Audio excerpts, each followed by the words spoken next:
Hello, this is Rajeev Nalavadi, and today we'll be going over Scott Turow and some of his novels. Scott Turow was born in 1949 in Chicago, Illinois, and Scott Turow attended Amherst College, where he earned his undergraduate degree and then pursued an Edith Meriles Fellowship at Stanford University in writing. So Turow's literary career took a significant turn when he went to Harvard Law School, an experience that would profoundly influence his writing. And after earning his law degree in 1978, he authored 1M, and that's a memoir detailing his first year at Harvard Law School, providing a lot of insights into the pressures and challenges of law school. Turow went on to practice law, serving as Assistant U.S. Attorney in Chicago before entering private practice. He specialized in white-collar criminal defense while also working pro bono on death penalty cases. His legal career provided rich material for his novels, which often explored moral and ethical dilemmas faced by lawyers and their clients. So his novel Presumed Innocent was adapted into a successful film starring Harrison Ford, and it's also like a TV series now on Apple TV. So the novel often, most of his novels, they take place in fictional Kendall County, which closely resembles his native Chicago area. Each novel typically stands on its own with unique characters and their stories that are weaved together in the narrative. So Turow has written non-fiction along with a lot of fiction novels and has been an influential voice in legal matters, particularly concerning copyright and the rights of authors. As president of Authors Guild, he has written numerous articles and essays on law and writing. So his dual career as author and practicing attorney, it continues to influence a lot of his novels, and all of his novels, they stand out in the field of the legal thrillers genre. So we'll be going over quite a few novels of Scott Turow today. So the first novel that we are covering today is The Last Trial. The story revolves around Sandy Stern, and he's an octogenarian, like in his 80s, and he's a defense attorney and with a lot of presence in the courtroom, and that's his power. So it's a gripping legal drama that brings back this beloved character Alejandro Sandy Stern for one final courtroom battle because of his age. And despite his age and recent health challenges, Stern is persuaded to take one last case by his longtime friend and client, Dr. Kirill Pavko. And Pavko is a Nobel Prize-winning cancer researcher who is facing serious charges of fraud, insider trading, and murder related to his groundbreaking drug called as G-Livia. And G-Livia was intended to treat cancer, but has been linked to the deaths of various patients that have experienced and taken this drug. So Stern's decision to defend Pavko is driven by his deep sense of loyalty and desire to ensure that his friend Pavko receives a fair trial. And Stern, meanwhile, as he delves into this case, he uncovers layers of complexity and deception, testing his own legal skills and overall his moral compass as well. And the case is not only legally intricate, but also emotionally taxing, as it forces Stern to confront difficult truths about his friend and sort of the ethical boundaries of medical research, and what needs to happen and what needs to take place in order to get this innovative drug out into the market. And this medical research and the overall corporate conduct are part of this whole narrative here. And throughout the trial, Turow expertly weaves together personal and professional struggles of Stern, and the relationship of Stern with his family, particularly his daughter Martha, who is his co-counsel on this particular case. It adds a different piece of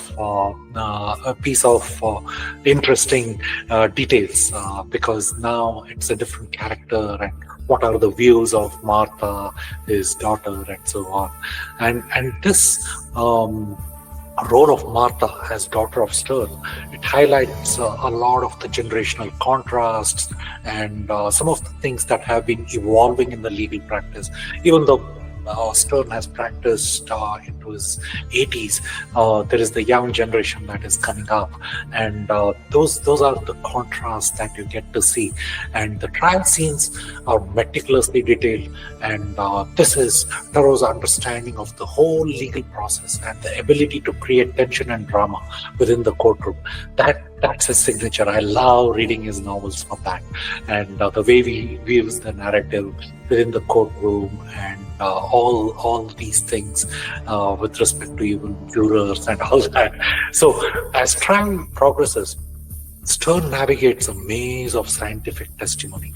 There is testimonies related to financial evidence and personal betrayals. So on the opposite side, the prosecution is led by the formidable Assistant U.S. Attorney Paul Mastbaum.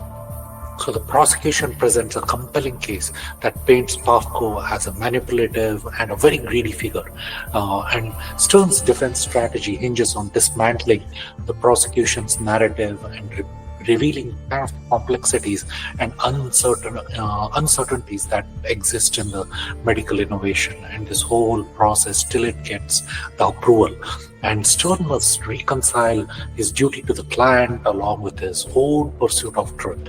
The novel is sort of a testament to Stern's enduring legal acumen, but also highlights themes of justice, friendship, and the legacy one leaves behind, because Stern is at the end of his career and it is his last trial. What legacy do you leave behind? And that is sort of the central theme here, according to me.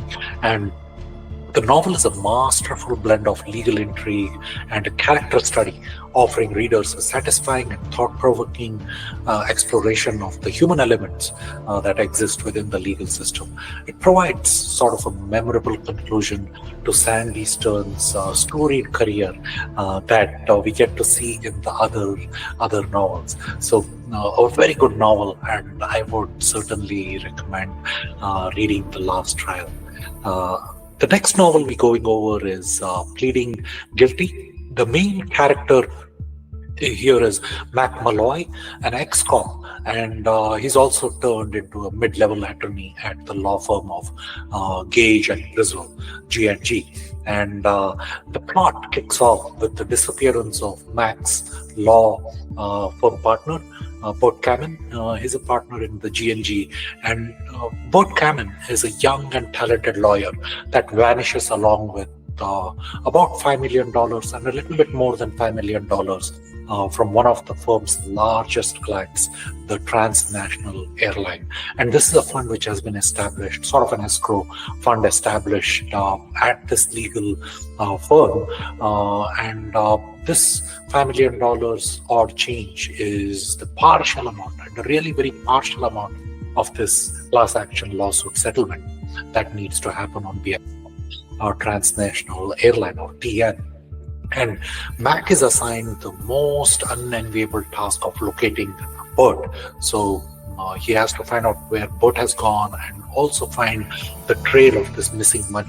And there is potentially this fund that is tracking this money trail. The fund's heading to Central America and sort of disappearing without a trace after that transfer happens.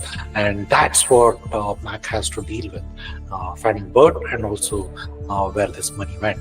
So the mission draws Mac into the darker corners of their own law practice at G&G and the murky depths of dealing with large company funds, that escrow account, what it means in terms of settlements, and how do they need to handle the transnational fund team as well, CEO and sort of the people that are leading from transnational airline as well. So as Mac delves deeper into the investigation, there is complexities of legal and corporate world, but also his own personal demons. So that Mac has to deal with. Mac is a former alcoholic with a failing marriage and a sort of stalled career. So Mac finds the investigation becoming increasingly personal, and it starts becoming dangerous as well, because there are some entities that do not want Mac to get down to what the truth is for Bertram and the funds itself. So his journey is fraught with internal as well as external conflicts, right? And he grapples with his past mistakes while navigating through corruption, betrayal, and sort of criminal activity with this embezzled funds. The narrative is richly woven with suspense and detailed inner workings of what a major law firm deals with in terms of disbursement of these funds to the various people that they need to send it out to. And the character of Mac Malloy is deeply flawed, but yet you can be empathetic, and he is empathetic as well. So you as a reader, since he's the narration, it's a first-person narrative, so you are taken into this journey with the narrative that Mac Malloy is presenting in this novel. It adds a layer of depth and authenticity to this whole story.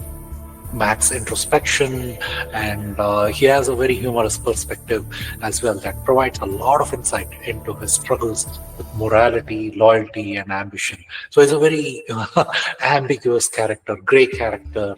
So that's what you enjoy reading when he's adding his own perspectives. So Pleading Guilty as a novel goes beyond the confines of a traditional legal thriller. It offers a compelling look at the personal cost of legal battles and what moral ambiguities lie within the justice system itself. And the novel has a lot of twists and turns, and there is revelations that challenge the characters' integrity and ideals they sort of uphold. And it's a gripping tale that combines the thrill of a legal mystery with the profound character study of a man searching for redemption. And that's Mac Malloy, right? And he's searching for redemption and truth in the profession that is overshadowed by cynicism and greed. And the first chapter itself takes you in this turn of when Mac Malloy is brought into the office, and these people who are the deciding entities within this, the partners within this firm, they are giving him this task, and it starts off from there, and it's a gripping thriller that combines the elements of crime, mystery, and the personal struggles of the main character, Mac Malloy, as the story progresses. So there is a weaving of complex legal scenarios along with deep human drama, and this sort of made it a novel, made it as a standout in the legal thriller genre that provided me a personal insight into large law firms. How do they deal with large clients? Large law firm and a large client, how do they deal with that? And very good read, I would say, if you want to understand the inner workings of a legal law firm. So the next novel we'll be going over is Personal Injuries. So the story here centers around Robbie Fever, a charismatic and successful personal injury lawyer, and he has made a career out of bending the rules. He's not a straightforward person. So Fever is caught by the U.S. Attorney's Office. The attorney shows up at his door of his home, and now he's being charged with a series of bribes to judges to secure favorable rulings in his case. So instead of facing immediate prosecution, Fever agrees to become an informant and work undercover in sort of a sting operation that is designed to expose a network of corruption within the county's judicial system. And the narration of the novel is from the not so willing attorney of Fever himself, and that's how it starts. So Fever wears a wire to gather evidence against the corrupt judges and the lawyers who are apparently his colleagues and friends. So he has to be this sort of a mole or a rat, or however you may view him, right? But And that's what he's being tasked with. And he has to go against the lawyers who are his friends and colleagues. So in the sting operation, Fever has the aid of Yvonne Miller, an undercover FBI agent posing as his paralegal, and the federal prosecutor stands Senate. So Yvonne, she's a very interesting person, and the narrative intricately details the operation, showcasing Fever's internal conflict and his complex relationship with those around him, including his ailing wife who is battling multiple sclerosis. So Fever has this wife who is with this condition, which is pretty bad condition actually, and he's taking care of her as well. So the sting operation progresses, Fever's motivations and his past decisions come under scrutiny, and he's forced to confront the moral ambiguities of his actions and the impact they have left on the general people that have been involved in this whole thing of personal injury and the litigations there. So the novel is weaved with the tale of suspense and a lot of moral complexity that Fever has to navigate. And with the narrative from his not so willing attorney, it's very interesting, where there is introduction of various characters that are treading through these treacherous waters of legal ethics, and there is the own personal redemption of Fever as well.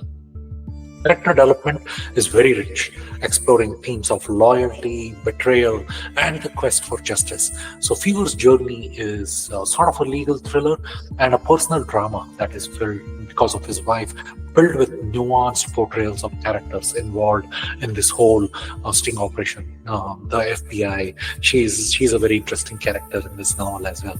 The narrative builds tension through courtroom scenes and legal maneuverings, while also providing deep insights into the personal lives of the characters. That's what I love about Turow. Turow builds these characters very intricately. You feel like whenever it's the narrator in this, you feel like you're living the story there, and you start putting yourself in the shoes of these characters. And Personal Injuries for me stood out as a thoughtful and introspective work, providing insights into the legal system, and it's a standout amid the legal thriller genre. And throughout the novel, you're exposed to extensive knowledge of the law to explore larger questions about legality and morality, which makes the novel not just a story about a lawyer, but a profound exploration of human condition within the framework of the judicial system, once you're embroiled in the lot of intricacies of the legal system. So the novel, you can appreciate as a reader some of the complex characters and the ethical dilemmas that are wrapped in the suspense of this legal battle. It delves into themes of corruption, redemption, and the complexities involved in this overall legal system, and also the personal injuries itself, people who have gone through this, and certainly it will resonate with those people who have gone through personal injuries and have been to a lawyer. A very good novel, I would say. And the next novel we'll be going on is Presumed Innocent, and this was adapted into a movie starring Harrison Ford, and also there is a new Apple TV series starring Jake Gyllenhaal. Amazing emotional drama and a psychological legal thriller that you will appreciate. The story is set in fictional Kendall County and revolves around Rusty Savage, who is the deputy prosecutor.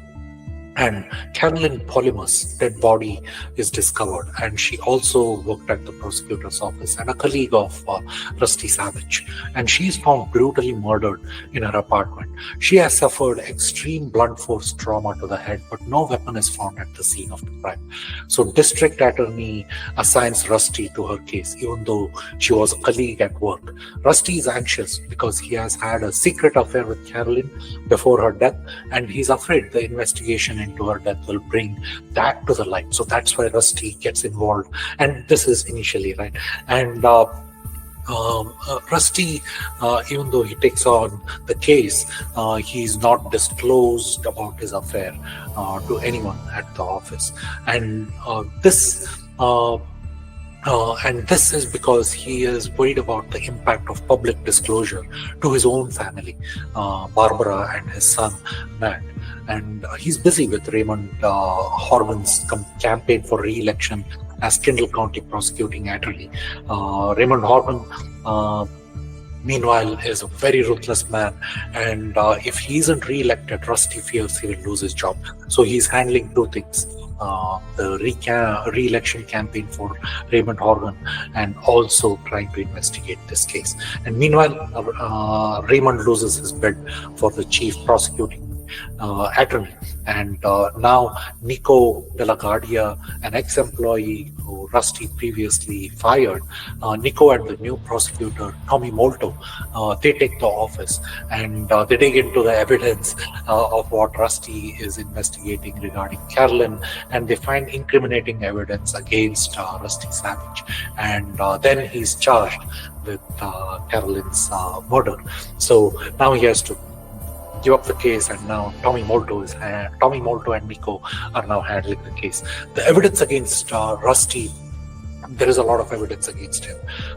There is a record of calls from his home to Carolyn on the night of the murder, along with some other fingerprints which have been gathered as physical evidence. So as Rusty is charged with the murder, the novel shifts into a detailed courtroom drama.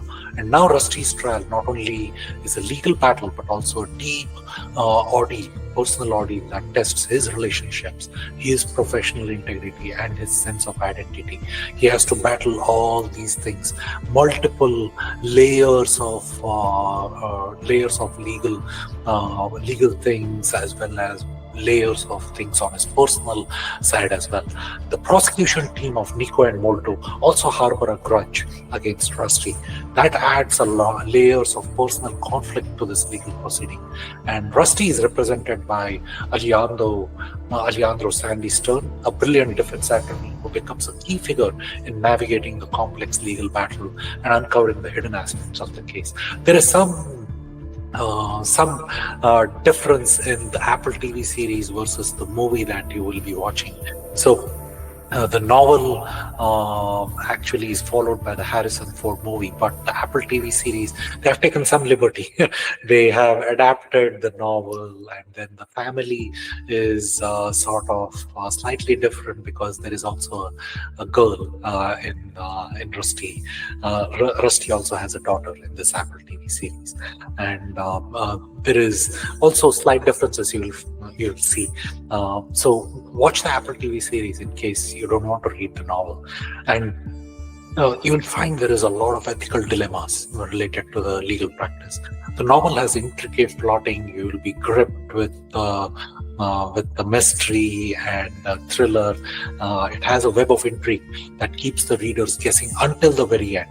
And the novel explores the flaws of the legal system, and that's what you need to read the novel for.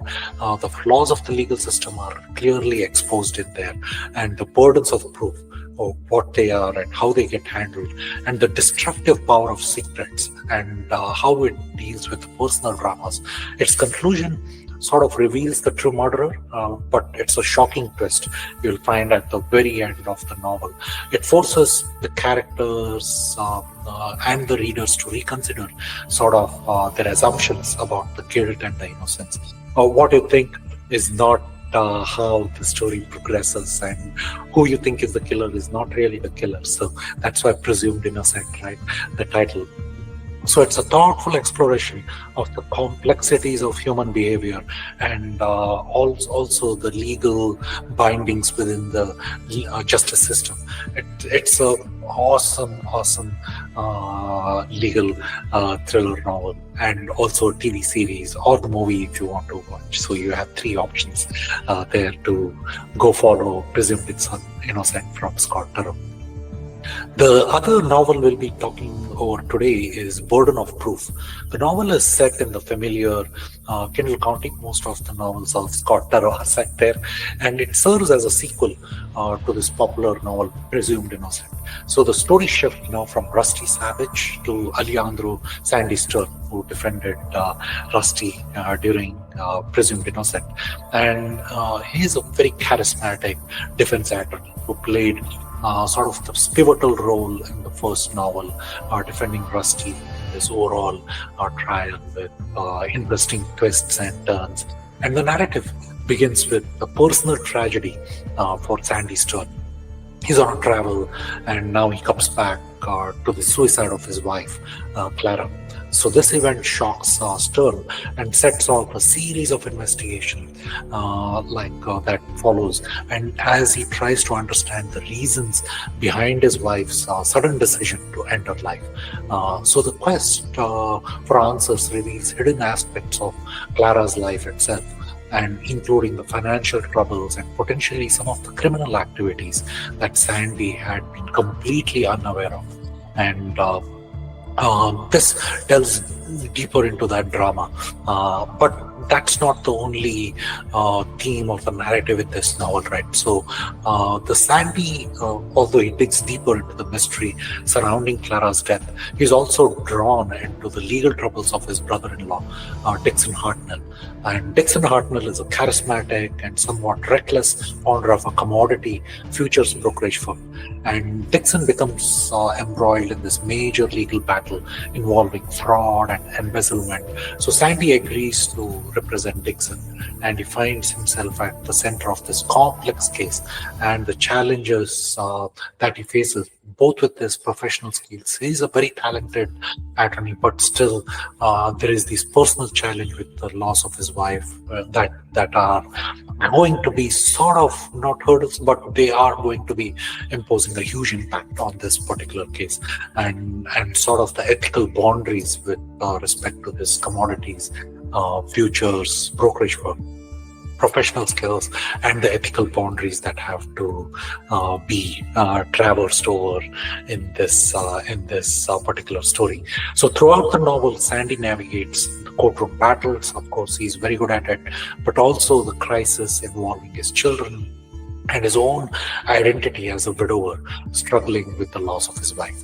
So the interactions with the family add depth to his character, showcasing his personal vulnerabilities and the struggles with respect to personal loyalty and professional integrity. Do you separate your personal dramas from the professional aspects of it? This is a very good narrative that goes through that. And the burden of proof is structured around this dual themes of personal, do you keep the personal separate and the professional separate, right? So that's about uncovering the truth in terms of personal drama behind Clara's death and resolving the multifaceted legal case that is involving Dixon.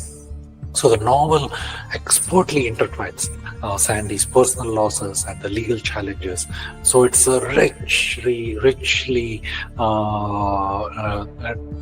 narrated tapestry that you will see of a story, and meticulous legal system details. And the reader gets deep understanding of the human emotions that make the courtroom sequences compelling and personal dramas very resonant with you as the reader. So the novel explores the complexity of life's uncertainties and the legal burden of proving a case in court, what it is from a professional standpoint with respect to this commodities, futures, brokerage firm. And the novel is a profound exploration of how personal and legal trials are often intertwined, and each of them influence the other in a profound way. Even though we would like to draw that line between personal and professional, they both intertwine with each other and influence that they have on each other. So it's a powerful and thought-provoking novel, and this makes, personally for me, it is one of the standout novels in the legal thriller genre. So do go ahead and read it. So that's it for today, until we come up the next time with another author and their novels. So bye for now.